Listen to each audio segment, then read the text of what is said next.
Mbona haraka? Nimekuja kuamua urudie kivuli chako na usubiri mpaka tutakapokupa maelekezo. Maelekezo? Kumbe bado nahitaji maelekezo? Nyamiti, wewe ni mtoto mdogo, huna unachokijua. Kwa hiyo rudi ulale na usije ukaacha kivuli chako. Mimi sio mtoto tena, nina nguvu za kutosha kujipambania. Acha nipambane mwenyewe. Sawa, wewe pambana, lakini utalia. Sina ninachokiogopa kwa sasa. Kwa hiyo kaeni mbali na mimi. Nyamiti, naona unataka kulala tena. Acha kutuchezea. Shangazi, mmechelewa. Sasa tunaanza.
Mlekwa, habari za siku? Salama. Vipi? Shangazi atakuwa nyumbani? Hapana. Nimeacha akiwa ametoka. Basi sawa. Nitaelekea huko baadaye ili niweze kumtafuta. Kwa sababu kwa sasa na mambo mengi yanasumbua kichwa changu. Na mtu pekee wa kurekebisha ni yeye. Ila sawa.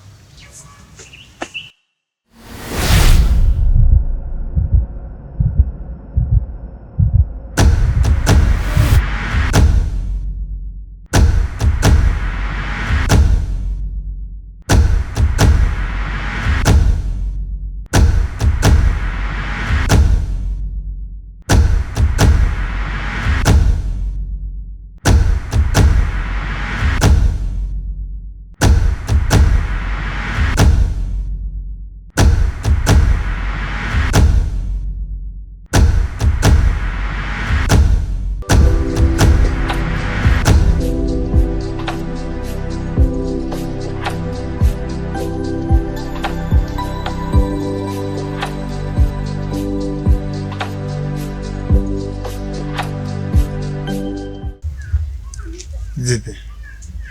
Una tatizo gani? Mwanzo nilidhani ni hadithi, lakini leo nimeshuhudia watu wawili wanaofanana. na sikutegemea kama ingekuwa hivyo. Kwani kijiji chetu kina mapacha? Mlekwa, mbona umekuwa mwingi wa habari? Ndiyo, na uhakika. Na hili sijaambiwa na mtu, nimeshuhudia kwa macho yangu mwenyewe. Yaani mimi nazidi kuchanganyikiwa kabisa. Ya roho ndani ni mazito, na ya roho nje ndo siseme kabisa. Wewe hauwezi ukanifikia mimi, lakini leo nimekuja kukupa hiyo taarifa kakaangu. Nikutakie mchana mwema.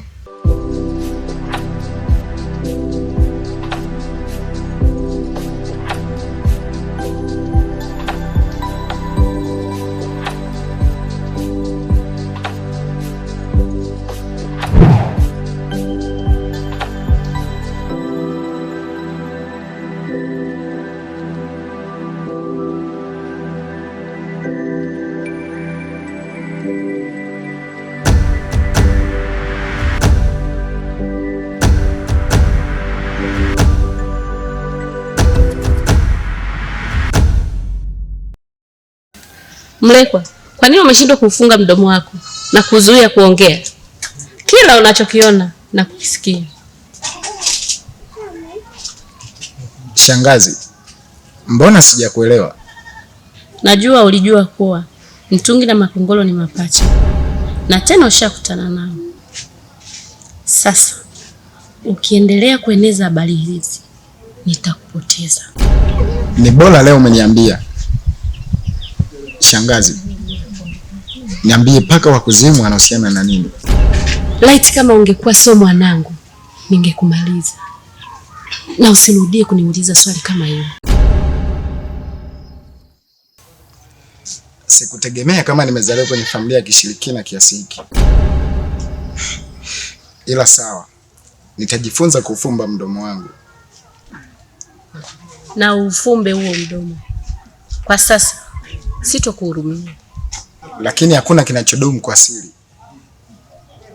Shangazi, nakuhurumia.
Nyamiti, ni kitu gani kinaendelea?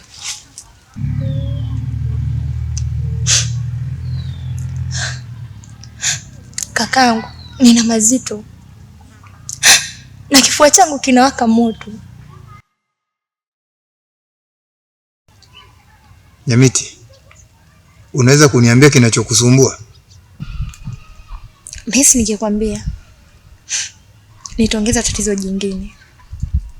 Lakini kamwambie mdogo wako akae mbali na njia zangu. Nyamiti, Kwani kuna tatizo limetokea kati yako wewe na Keridhi? Sio Keridhi peke yake tu. Umefika wakati wa kijiji kizima kunishangaa. Bado nipo gizani. Niambie, kuna tatizo gani? Sasa paka wa kuzimu ndo anakuja, na sio kimvuli kilichotangulia.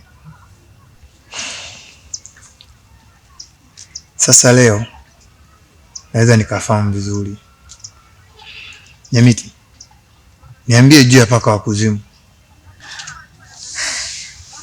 Wewe nenda kamwambie dada yako akae mbali na njia zangu, ili upunguze idadi ya makaburi ndani ya kijiji hiki. Nyamiti, kwani dada yangu anahusika nini na haya mambo ya paka wa kuzimu? Wewe nenda kamwambie, akisikia ataelewa.